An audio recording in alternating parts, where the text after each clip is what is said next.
이제 오늘 주시는 하나님 말씀을 받겠는데요. 이제 이사야 45장으로 우리가 들어갈 거예요. 이사야 45장의 1절에서 8절까지 말씀을 오늘 함께 받도록 하겠습니다.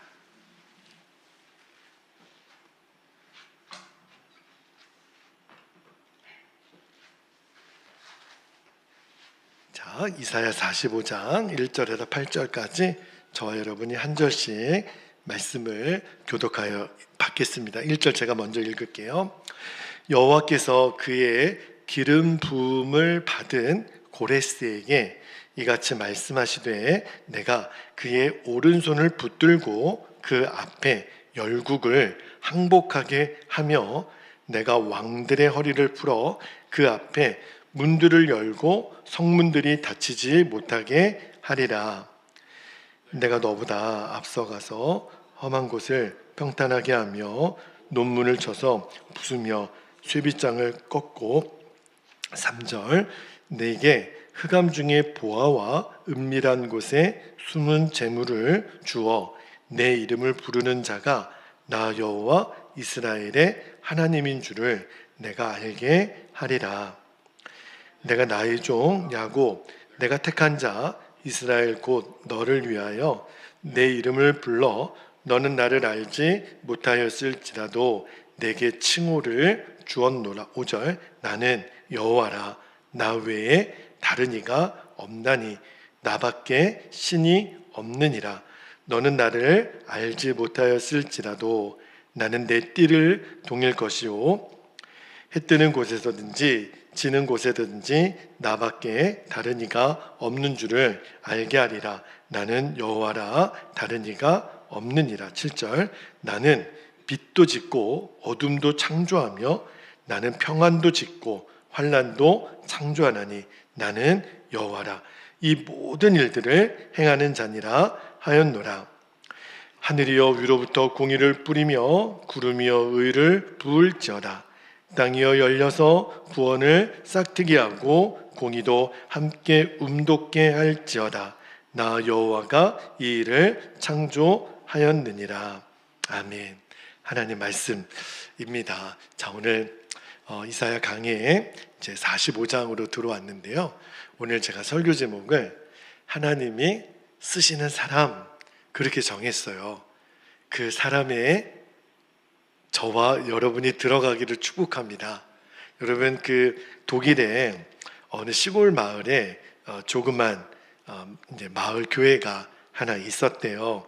근데 그 교회 안에 예수님의 동상이 있었는데 동상이 너무 특이한 거예요. 여러분 예수님 동상 그러면 우리가 언뜻 생각했을 때 굉장히 아름다운 예수님의 모습이 연상이 되는데 세상에 그 동상에 양팔 양다리가 잘려져 있는 거예요. 이게 어찌된 일인가 이렇게 보니까 2차 세계대전에 독일이 이제 패전국이잖아요. 그러니까 연합군의 어마어마한 폭격을 받습니다. 그런데 이제 그 마을에도 교회가 있는 그 마을에도 폭격이 이제 떨어졌던 거죠. 그때 그 폭격 당시에 그 교회 앞마당에 있는 예수님의 그 동상에 두 팔과 두 다리가 잘려나간 거예요. 그러면 여러분 우리 생각에 아니 그 정도로 파손이 됐으면 시간이 지나면 그냥 부수든지 그죠? 아니면 보수를 하든지 치워버리든지 그렇게 하지 않겠어요? 근데 왜 이 두 팔과 두 다리가 잘려나간 예수님의 동상을 그 교회 입구에 그대로 뒀을까? 근데 그 동상 앞에 편말이 이렇게 하나 써 있는 거예요. 그 글을 읽고 많은 사람들이 그래서 이 동상을 그대로 놔둔 거구나 알게 됐는데 자, 그 동상의 앞에 편말에 뭐라고 쓰여져 있었냐면 예수님은 손이 없으시다. 예수님은 팔도 없으시고 다리도 없으시다. 그러나 예수님은 일하신다. 우리를 예수님의 손으로 삼으시고 우리를 당신의 발로 삼으셔서 일하고 계시다. 예수님은 오늘도 일하고 계시다. 그러니까 요 이제 편말에 그 문구를 보고서 그래서 팔다리가 잘려나간 예수님의 동상을 그대로 놔둔 거구나. 제가 이제 그 이야기를 들으면서 맞다. 예수님은 오늘도 일하고 계십니다. 예수님은 손이 없고 발이 없으세요. 주님은 영이시니까. 그런데 예수님이 어떻게 일하세요? 저와 여러분이 예수님의 손이 되고 예수님의 발이 되는 거예요. 그러니까 예수님은 우리를 예수님의 손과 발로 삼으셔서 일을 하신다는 거예요. 그러니까 우리가 예수님의 손이 되고 우리가 예수님의 발이 되면 우리는 예수님의 도구가 되는 거죠. 제가 오늘 이 이야기를 왜 먼저 꺼냈냐면 오늘 이사야 45장, 44장 말미에서 한번 나왔던 이름이에요. 지난주 그 설교의 말미에 제가 잠깐 언급하고 지나갔는데 오늘 이사야 45장에 들어오면 굉장히 특이한 이름의 사람이 등장합니다. 그 사람의 이름이 누구냐면 고레스예요. 여러분, 고레스는 어떤 사람이냐면 그 바사 제국이라고 하는 나라의 초대 왕입니다. 엄청나게 큰 제국을 세운 사람인데 당시에 전 세계에서 가장 강력한 힘이 있는 강대국으로 만들었던 장본인인데 어떻게 그렇게 됐냐면 이 바사라고 하는 제국이 있기 전에 어떤 나라가 전 세계 패권을 갖고 있었냐면 바벨론, 남유다를 망하게 했던 바벨론. 근데 그 바벨론을 이 바사가 치는 거죠. 그래서 바벨론이 완전히 망하고 바벨론은 역사 속에서 사라집니다. 그리고 그 강력한 바사 제국의 왕이 바로 고레스예요. 그런데 이 바사라는 나라가 어떤 나라냐면 영어식으로 말하면 페르시아예요. 그리고 지금 전 세계의 가장 이목의 중심이 되고 있는 이란이 그 옛날 거슬러 올라가면 이 고레스 왕이 있었던 바사입니다. 참 희한하죠.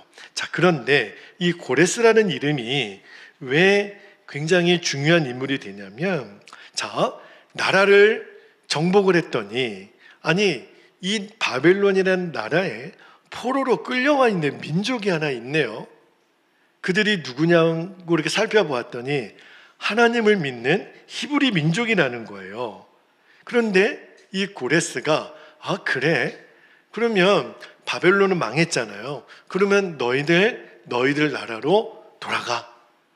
그 조서까지 꾸며가지고 그리고 귀환시키는 이유까지 글을 써서 어디든지 통과하게 만들어주고 이제 70년의 노예생활 끝. 여러분, 70년 동안 지금 우리나라도 일제 36년이라고 하는 그 고통의 시간을 겪었잖아요. 근데 그거에 거의 2배 정도 되는 긴 시간 동안 나라를 잃어버리고 포로로 끌려가서 지낸다. 이거는요, 짐승 취급도 못 받았을 거예요. 그 바벨론에서의 유대인들의 삶이 얼마나 비참했을까. 그냥 노획물이죠. 아마 날마다 그들은 밤마다 그 발강가 앞에서 우는 일밖에는 없었어요.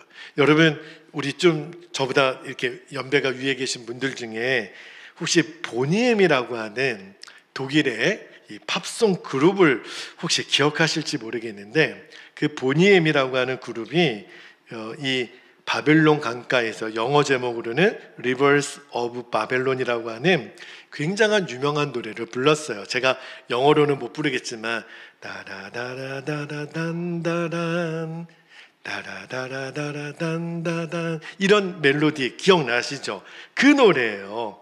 흑인 영가 리듬으로 굉장히 빠르게 이렇게 이제 불렀는데 제가 그 가사를 잘 보니까 오늘도 제가 유튜브로 그 노래를 들어봤거든요. 이거는 그냥 팝송이 아니더라고요. 이게 복음성가예요.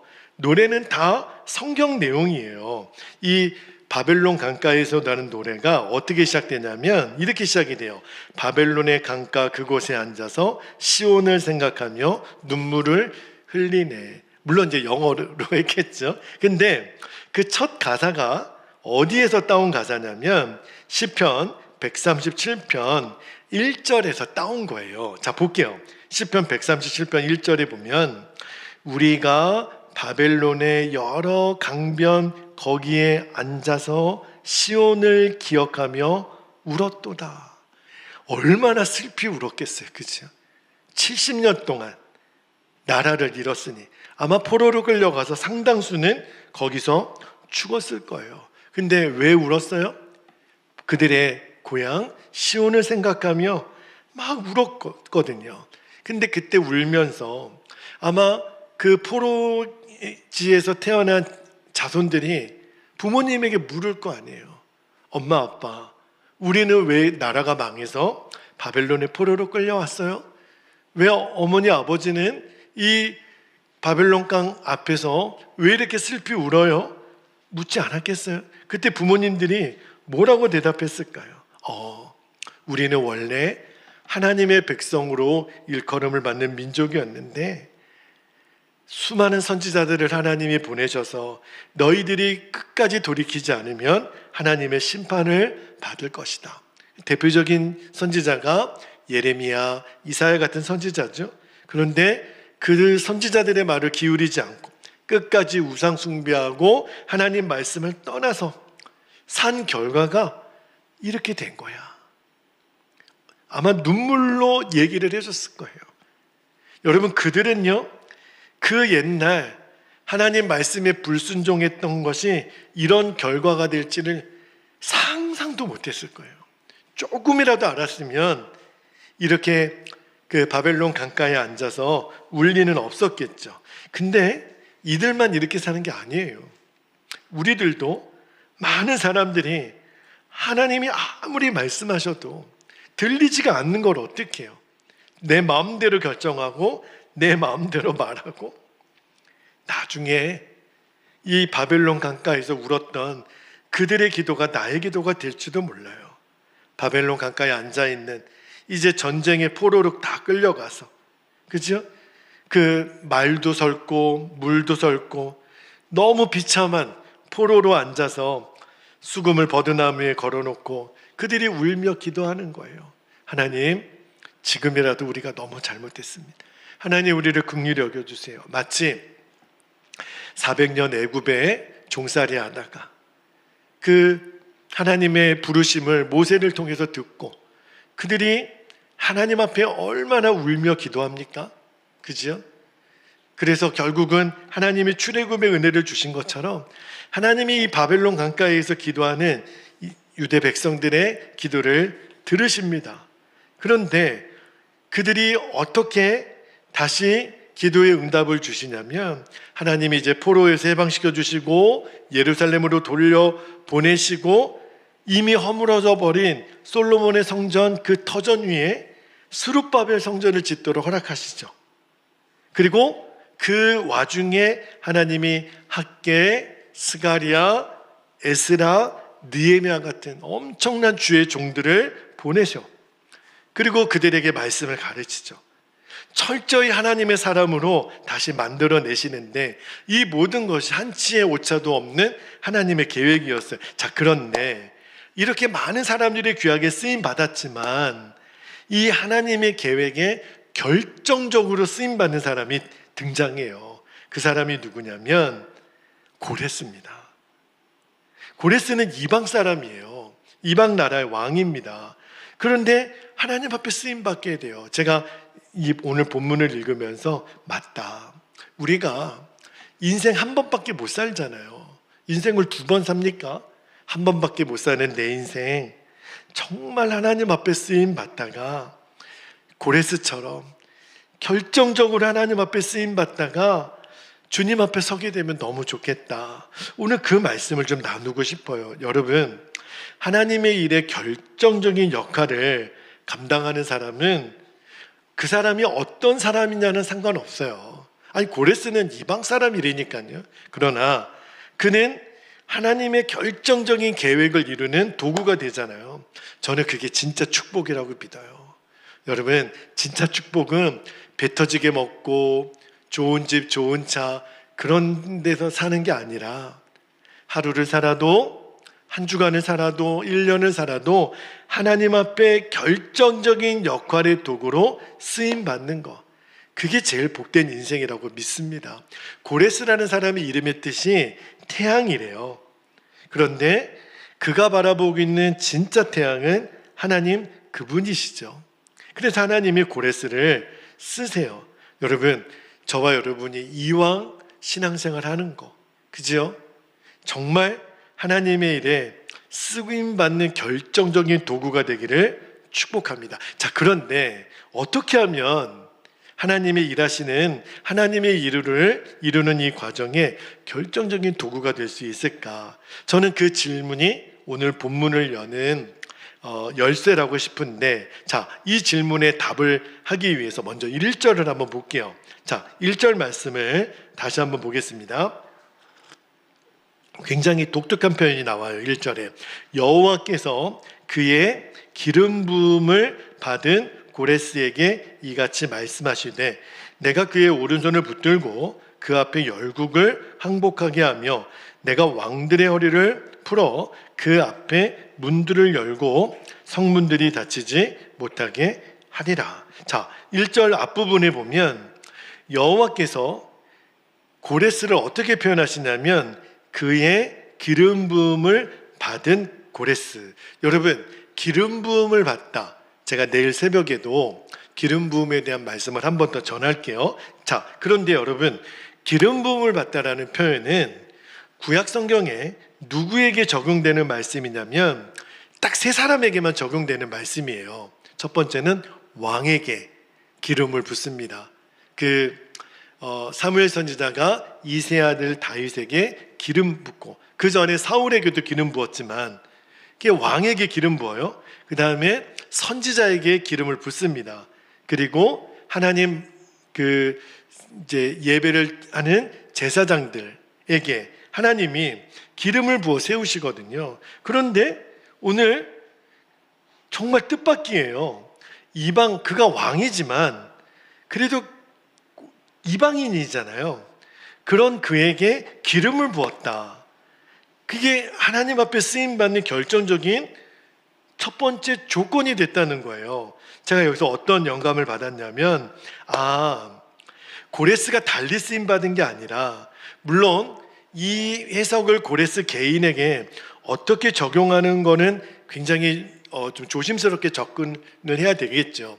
그에게 어떤 신앙 고백이 있었는지, 하나님을 믿는 그런 삶이 있었는지는 성경에 정확히 나와 있지가 않으니까. 그러나 저는 오늘 이 45장 1절에 나오는 이 표현만 보면 하나님이 고레스를 기름 부었다, 이 말에서 제가 깨달은 거는, 맞아, 이 기름 부음은 성령의 충만함이거든요. 하나님의 결정적인 도구가 되기 위해서 하나님이 우리에게 거시는 조건은 뭐냐면 우리가 기름 부음을 받는 건데, 기름 부음은 성령의 충만함이거든요. 내일 새벽에 그 얘기를 한 번 더 할게요. 여러분, 성령의 감동을 입은 사람, 하나님의 은혜를 체험한 사람이 하나님의 축복의 도구가 됩니다. 그가 아무리 똑똑하고 아무리 가진 게 많고 아무리 능력이 많아도 하나님이 그 사람을 쓰지 않으세요. 하나님은 어떤 사람을 결정적으로 쓰시냐면 그에게 기름 부으심이 임한 사람, 성령의 감화 감동이 임한 사람, 하나님의 은혜가 주어진 사람, 그것을 이제 신약 성경의 표현으로 바꾸면 성령의 충만함을 받은 사람. 결정적으로 하나님 앞에 쓰임 받으려면 내가 성령의 사람이 되어야 되는구나, 기름 부음을 받아야 되는구나, 그 의미고요. 자, 두 번째입니다. 어떻게 하면 우리가 하나님의 축복을 받을 수 있을까? 3절에서 영감을 받았는데요, 3절 말씀을 한번 볼게요. 3절에 보면 내게 흑암 중에 보아와, 여기서 내게는 고레스입니다. 은밀한 곳에 숨은 재물을 주어, 고레스에게 준다는 거예요. 내 이름을 부르는 자가 나 여호와 이스라엘의 하나님인 줄을 내가 알게 하리라. 저는 이 3절이 너무 어마어마한 축복 아니에요? 아니, 고레스가 도대체 어떤 사람이길래 하나님은 이런 복을 주나. 여기 보니까 하나님은 고레스에게 어마어마한 물질의 복을 주셨다는 거예요. 제가 여기서 어떤 걸 깨달았냐면, 여기서 제가 붙잡은 하나님의 마음은 우리가 영향력 있는 사람이 되어야 되겠구나. 다시 말해서 여러분, 하나님이 언제 우리를 쓰실지 모르잖아요. 그런데 우리가 준비는 되어 있어야 되는데, 그러려면 하나님께 실력을 구해야 돼요. 야고보서 1장 5절에도 너희 중에 지혜가 없는 자거든 후히 주시고 꾸짖지 아니하시는 하나님께 구하라. 구하는 거예요. 하나님, 능력 주세요. 하나님, 제가 하나님이 결정적으로 쓰시는 그 순간에 준비된 사람이 되게 해주세요. 여러분, 놀라운 사실 하나 알려드릴게요. 하나님은 하나님의 계획을 이루실 때 그 일을 감당할 하나님의 사람을 동시에 준비하십니다. 하나님은 그냥 일 안 하세요. 아까 제가 팔다리 잘린 동상, 예수님 동상 얘기하면서 그런 말씀 드렸잖아요. 우리가 예수님의 손과 발이 되는데, 그러나 아무나 되는 게 아니라 주님이 쓰시려고 하실 때 준비된 사람. 근데 제가 오늘 고레스를 읽으면서 이 사람 참 대단하다. 만약에 이 사람에게 바벨론을 정복할 힘과 어떤 능력이 없었다면, 그러면 하나님이 고레스를 쓰지 못했겠죠. 그리고 이스라엘 백성을 돌려보내면서 빈손으로 보내지 않아요. 여러분, 이게 있을 수 있는 일입니까? 아니, 내가 나라를 빼앗았었는데 바벨론은 망하고 그 포로로 잡혀온 이스라엘 백성들에게 이 고레스가요, 빈손으로 안 보내요. 온갖 재물들, 먹을 것들 엄청나게 줍니다. 자, 역대하 36장 23절 말씀을 한번 볼게요.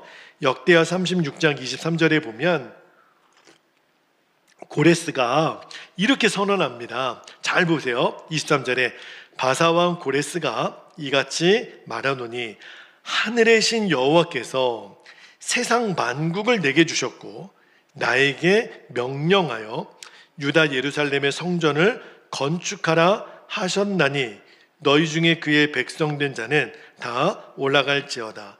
너희 하나님 여호와께서 함께 하시기를 원하노라 하였더라. 제가 이 고레스를 읽으면서 하나님은 서프라이즈의 대가이심을 알았어요. 하나님이 쓰시겠다 그러면 이런 고레스 같은 사람도 쓰시겠구나. 하나님이 고레스에게 어마한 복, 세상 만국을 주세요. 그리고 명령하시기를 내 백성 이스라엘 백성들을 돌려보내서 예루살렘 성에 가서 성전을 건축하게 하고, 그리고 이어지는 말씀을 쭉 보면 모든 창고를 열어서 그들을 도우라. 그들이 원하는 것을 다 주라고 조서를 내려요.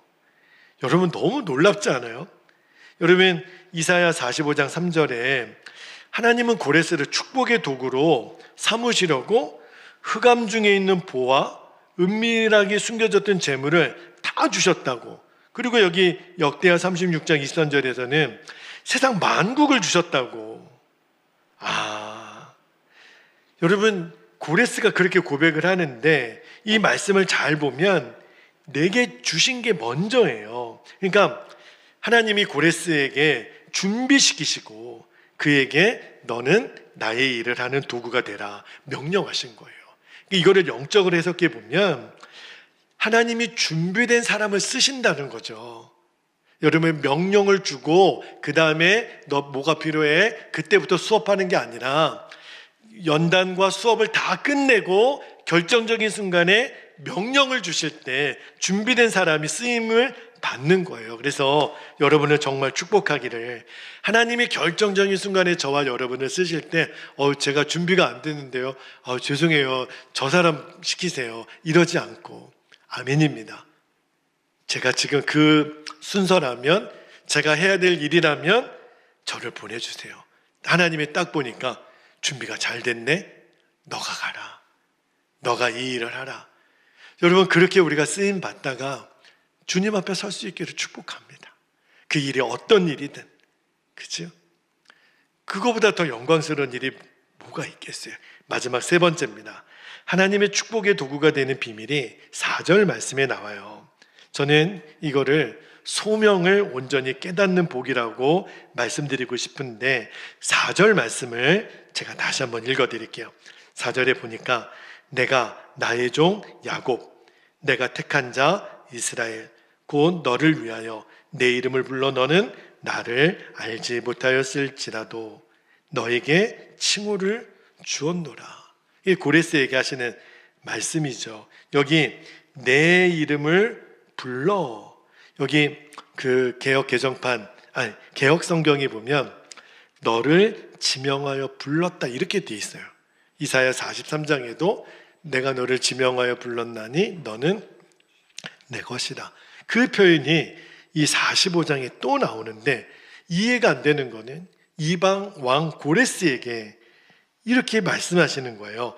너를 지명하여 불렀나니. 이게 뭐죠? 콜링이라고 하는 거예요. 이게 소명이에요.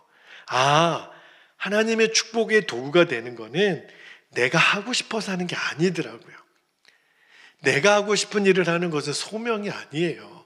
그냥 야망인 거죠. 그러나 하나님이 하시는 일을 깨닫는 것, 그게 소명이에요. 그러니까 소명은 어떻게 보면 성역입니다. 제가 왜 이 말씀을 드리냐면, 여러분 하나님의 일을 하는데 3단계가 있어요. 첫 번째 단계가 뭐냐면 고역이 있습니다. 고역이 뭐죠?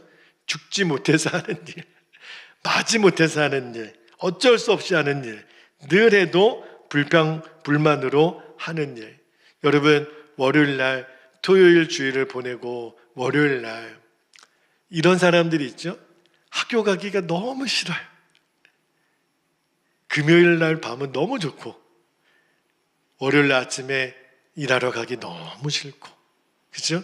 왜냐하면 그래도 가죠. 그러나 마음의 기쁨은 없어요. 고역이죠. 여러분 부탁드리고 여러분을 축복하는 것은 하나님의 일을 고역으로 하지 않게 되기를 축복합니다. 여러분 생각해 보면요, 이 고레스가 이제 나라를 바벨론에서 빼앗았잖아요. 그런데 그 포로로 잡혀있는 이스라엘 백성을 그냥 아무 조건 없이, 게다가 뭔가 보물들 필요한 것들 다 주면서 나가라고 하는 일은 있을 수가 없는 일이에요. 왜냐하면 잘 보세요.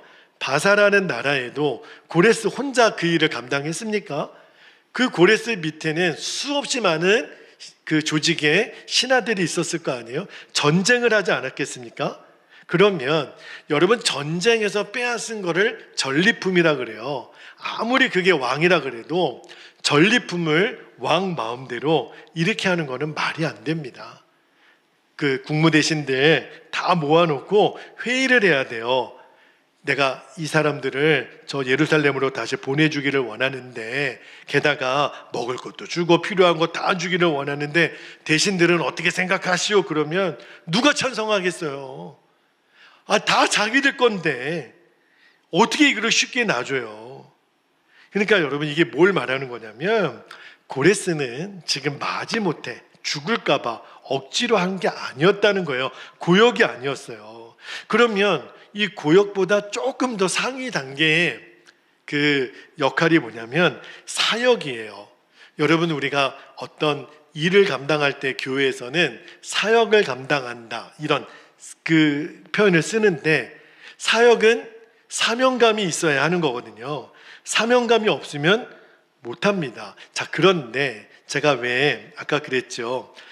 지금 고레스는요 사역보다 한 걸음 더 나아가는 거예요. 성역이에요. 성역. 주로 목회자들을 가리켜서 성역이다 이렇게 표현을 하거든요. 저는 그러나 목회자는 거룩한 일을 하고 성도들은 덜 거룩한 일을, 그것의 구분이 아니고 하나님이 우리에게 맡겨주신 모든 일은 성역인데, 성역의 핵심이 뭐냐면 아까 고역은 죽지 못해 마지 못해 하는 거고 사역은 사명감으로 하는 거지만 성역은 조금 더 달라요. 주님이 나에게 주신 명령을 준비된 사람이, 이미 준비된 사람이 기쁨으로 그 일을 행하는 것. 물론 사역자도 기쁨으로 감당하는 사람이 있는데 성역은요 하나님께 택함 받은 사람이 기쁨으로 그 일을 하는 것, 이게 바로 성역인데 고레스가 그 일을 했다는 거예요. 하나님이 그 사람에게 일을 맡기는 거예요. 여러분, 오늘 4절을 통해서 이걸 말하고 있는 거거든요. 이런 거예요. 쉽게 말하면 여러분, 왜 그런 사람도 말입니다. 누가 날 찾아와서 이 일은 마목사님밖에는 못합니다. 예를 하나 들어보니, 제가 그런 소리를 들었다는 게 아니라 누가 저에게 찾아와서 마목사님, 이거는 목사님만이 하셔야 됩니다. 다른 사람은 아무도 못합니다. 아니, 왜 저만 할 수 있겠어요? 할 수 있는 사람 엄청 많겠죠. 그러나 표현이라도 저밖에는 못한다는 거예요. 꼭 이 일을 해줘야 된다는 거예요. 그런 이야기를 여러분도 들으면 기분이 좋아요? 더 좋아요? 기분이 더 좋죠. 그죠? 아니, 그 일을 나밖에 못한다고 말이라도 해준다면. 근데 여러분, 하나님이 딱 내 앞에 나타나셔서 콕 집어서 내가 지금 계획이 있거든. 내가 뭔가 지금 내가 이루기를 원하는 계획이 있는데, 야, 너밖에 없다. 결정적인 역할을 하는 사람은 너밖에 없다. 하나님이 고레스를 그렇게 쓰신 거거든요. 근데 하나님이 저와 여러분에게도, 아니, 사람이 그렇게 말을 해도 얼마나 좋아요. 그런데 하나님이 딱 나타나셔서, 야, 이 일은 내가 너밖에는 맡길 사람이 없다. 너밖에 믿을 사람이 없다.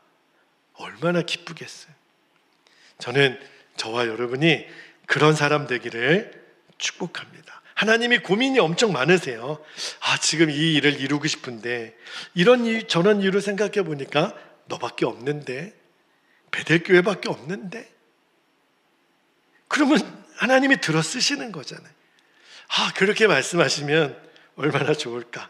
오늘 그런 상상을 많이 해봤어요. 하나님, 콕 집어서 쓰신다면 우리 베델교회를 써주세요. 콕 집어서 쓰신다면 저와 우리 성도님들을 사용해 주세요. 이게 지명하여 불렀다는 콜링의 의미예요. 그런데 중요한 거는 뭐냐면 4절 말씀 중간에 4절 말씀 앞부분에 우리를 지명하신 이유가 나를 위해서 부르는 게 아니라는 거예요. 자, 4절 앞부분만 다시 한번 볼게요. 내가 나의 종 야곱, 내가 택한 이스라엘, 곧 너를 위하여 내 이름을 불러. 이렇게 돼 있어요. 그러니까 이스라엘을 위하여는 곧 하나님의 백성을 위한 일이죠. 그리고 궁극적으로는 하나님의 백성을 위한 일이 하나님 그분의 일을 하는 거예요. 그러니까 하나님이 저와 여러분을 향해서, 야, 딱 너밖에 없다. 그죠? 근데 그 일이 교회를 섬기는 일이 될 수도 있고, 뭐 지방을 섬기는 일이 될 수도 있고, 하나님이 어떤 조금 더 큰 규모의 일을 맡길 수도 있겠지만, 궁극적으로는 그 일이 하나님의 계획을 이루는, 하나님 그분의 일을 이루는 도구가 된다는 거예요. 이게 바로 소명입니다. 하나님이 콕 집어서 이 일은 내가 너에게 맡길게. 물론 고레스라고 하는 인물에 대해서는 역사적으로 평가가 다를 수는 있을 거라는 생각이 들어요. 그러나 적어도 오늘 이사야 45장에 나오는 하나님이 고레스에게 대한 평가, 그리고 역대하 말씀에 나오는 고레스의 반응을 보면 저는 그가 어떤 하나님을 향한 신앙 고백, 그에게 얼마만큼의 하나님을 신뢰했는지는 정확히는 알기는 어렵습니다. 그러나 그가 하나님이 하시는 일에는 준비된 사람이었고 하나님의 결정적인 축복의 도구로 고레스를 쓰셨다는 것은 분명합니다. 그래서 저와 여러분이 그 존재가 되기를 원하는 거예요. 여러분, 우리는 영적인 의미에서 하나님이 기대하시는 고레스가 되는 겁니다. 저는 그렇게 될 거라고 믿어요. 지금은 힘들고 내가 내 스스로 봐도 내가 그렇게 쓰임받을 수 있을까? 아니요. 하나님이 쓰신다고 하시면 하나님이 이방의 고레스도 쓰시는데 하나님이 결정적으로 쓰시는 일에 우리가 하나님의 기름 부심을 받고 하나님의 쓰심에 준비한 우리가 준비된 힘을 갖고, 그죠? 그러면 돼요. 그렇게 저와 여러분이 정말 하나님 앞에 쓰임받는 종들이 되기를 축복합니다. 이제 우리 함께 기도하기를 원하는데 두 가지 기도 제목을 나누고 기도하기를 원합니다.